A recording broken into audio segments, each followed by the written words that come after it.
Powered by Mangaldeep. प्रार्थना की महक, प्रार्थना के बाद भी। सेंसोडेंट के टूथ का करंट गॉन तो लाइफ का करंट ऑन। एंड सनराइज मसाला, स्वाद बिहार का। लोकसभा चुनाव 2024 के नतीजे मंगलवार 4 जून को आ गए हैं। 2014 और 19 की भांति ही इस बार भी भारतीय जनता पार्टी सबसे बड़ी पार्टी बनकर उभरी है। रात के 10 बजे जिस वक्त हम ये वीडियो शूट कर रहे हैं उस वक्त तक एनडीए 291, इंडिया गठबंधन 234 सीटों पर आगे दिख रहा है। इन 543 सीटों में से इस वीडियो में हम बात करेंगे दिल्ली की 7 लोकसभा सीटों की, उन 7 लोकसभा सीटों की जिन पर देश भर की निगाहें बनी रहती हैं। बिना देरी करे आपको एक एक सीट का नतीजा और जीत हार का अंतर बताते हैं। आपको बताते हैं मनोज तिवारी को उत्तर पूर्वी दिल्ली में कितने वोट मिले, कन्हैया को जनता ने कितना प्यार दिया, बांसुरी के हिस्से में कितने लोगों का आशीर्वाद आया और हर्ष मल्होत्रा को जनता का आशीर्वाद मिला भी या नहीं। शुरू करते हैं दिल्ली की सबसे फेमस उत्तर पूर्वी दिल्ली लोकसभा सीट से। जी हाँ, इस सीट पर बात अगर करें तो मनोज तिवारी ने बाजी मार ली है।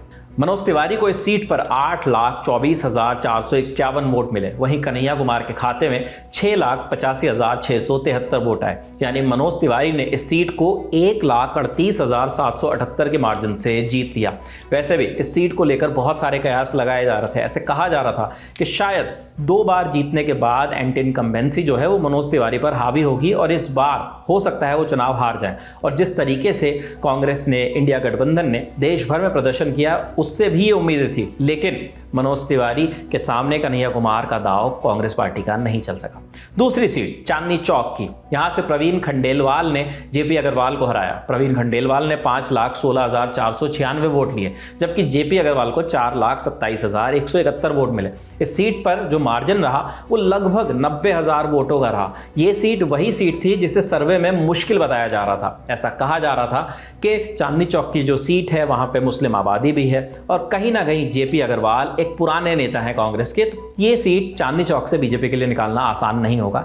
लेकिन बीजेपी ने इस सीट को भी जीत लिया। इसके बाद बात कर लेते हैं अब दिल्ली की एक और प्रसिद्ध सीट की, यानी ईस्ट दिल्ली की सीट, जिस पर पहले गौतम गंभीर सांसद थे, उससे पहले महेश गिरी सांसद थे और गौतम गंभीर के सांसद बनने के बाद तो इस सीट की चर्चा अक्सर होती रही। लेकिन इस बार गौतम गंभीर चुनावी मैदान में नहीं थे। इस बार थे हर्ष मल्होत्रा, जो दिल्ली के पूर्व मेयर रहे हैं, जो कि शाहदरा इलाके से आते भी हैं। हर्ष मल्होत्रा को इस चुनाव में 6,64,819 वोट मिले। उनके सामने थे कुलदीप कुमार मोनू, जो कि आम आदमी पार्टी के विधायक भी हैं, कोंडली से आते हैं और एक जनरल सीट पर एक एससी कैटेगरी के उम्मीदवार को उतारकर आम आदमी पार्टी ने राजनीति बदलने की कोशिश भी की थी। कुलदीप कुमार को इस सीट पर 5,71,156 वोट मिले, जो कि हर्ष मल्होत्रा के मुकाबले में कम रहे और मार्जिन रहा 93,663 का, जो कि चांदनी चौक की सीट से भी ज्यादा रहा। इस तरीके से हर्ष मल्होत्रा ने इस सीट पर बाजी मार ली। वैसे भी हर्ष मल्होत्रा के बारे में कहा जाता है कि वो दिल्ली के पुराने नेता हैं, दिल्ली की नब्ज को समझते हैं और चुनावी जब कवरेज चल रहा था तो लल्लन टॉप की टीम मैदान पे थी, तो हमने उनसे बातचीत भी की थी, तो उन्होंने भी कई मुद्दे गिनवाए थे जिस पर वो काम करना चाहते हैं। अब देखते हैं हर्ष मल्होत्रा कितना काम करते हैं दिल्ली की जनता के लिए। अगली सीट नई दिल्ली, बांसुरी स्वराज, जी हाँ, सुषमा स्वराज की बेटी। इन्हें सीट से वोट मिले 4,53,185। उनके सामने थे सोमनाथ भारती। इन्हें वोट मिले 3,74,815। मार्जिन रहा 78,370 वोटों का, यानी ये सीट भी बेहद करीबी कही जा सकती है। लेकिन आखिर में बांसुरी स्वराज ने इस मुकाबले को जीत लिया। अगली सीट पर नजर दौड़ाएं तो आती है साउथ दिल्ली की सीट, जहां से रामवीर सिंह बिधूड़ी का मुकाबला था सही राम पहलवान से। जी हाँ, दोनों ही इस इलाके के कद्दावर नेता, पुराने नेता, विधायक। रामवीर सिंह बिधूड़ी को 6,92,832 वोट मिले, सही राम पहलवान को 5,68,499 वोट मिले। कुल मिलाकर मार्जिन रहा 1,24,333 का, जिससे कि सही राम पहलवान जो है वो पीछे छूट गए और बीजेपी के रामवीर सिंह बिधूड़ी इस चुनाव को जीत गए। सही राम पहलवान आम आदमी पार्टी के टिकट पर इस सीट से चुनावी मैदान में थे और इंडिया गठबंधन के उम्मीदवार थे। अगली सीट वेस्ट दिल्ली की सीट, ये सीट भी बड़ी फेमस रही थी क्योंकि प्रवेश वर्मा का टिकट इसी सीट से काटा गया था। इनकी जगह पर कमलजीत सहरावत को मौका दिया गया, जो कि खुद भी मेयर रही हैं और उनके सामने थे कांग्रेस के पुराने नेता महाबल मिश्रा, लेकिन अब वो कांग्रेस में नहीं, अब वो आम आदमी पार्टी में शामिल हो गए। कमलजीत सहरावत को इस चुनाव में 8,42,658 वोट मिले। वहीं महाबल मिश्रा को 6,43,645 वोट, जो कि मार्जिन दोनों के बीच रहा 1,99,000 का। अब बात कर लेते हैं नॉर्थ वेस्ट की सीट की।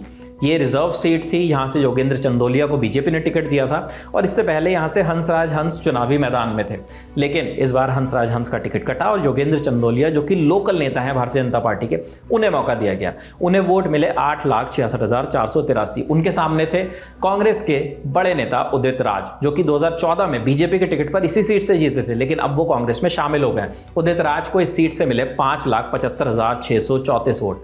मैदान में थे, मुकाबले में थे, वोट्स भी मिले, लेकिन मार्जिन फिर भी बड़ा रहा। 2,90,849 वोटों से उनकी हार हुई योगेंद्र चंदोलिया के खिलाफ। इस प्रकार से दिल्ली में बीजेपी ने सभी 7 सीटों पर कब्जा जमाया और आप कांग्रेस के गठबंधन के हाथों में दिल्ली की एक भी सीट नहीं आई। चुनाव से जुड़े और भी वीडियोस लगातार हमारे चैनल पर अपलोड किए जा रहे हैं। आप उसमें अपने इलाके से जुड़े उम्मीदवार के बारे में जानकारियां हासिल कर सकते हैं। टैलेंट टॉप देखते रहिए। कैमरे के पीछे मेरे साथी असद, मेरा नाम है विपिन किराड़। शुक्रिया।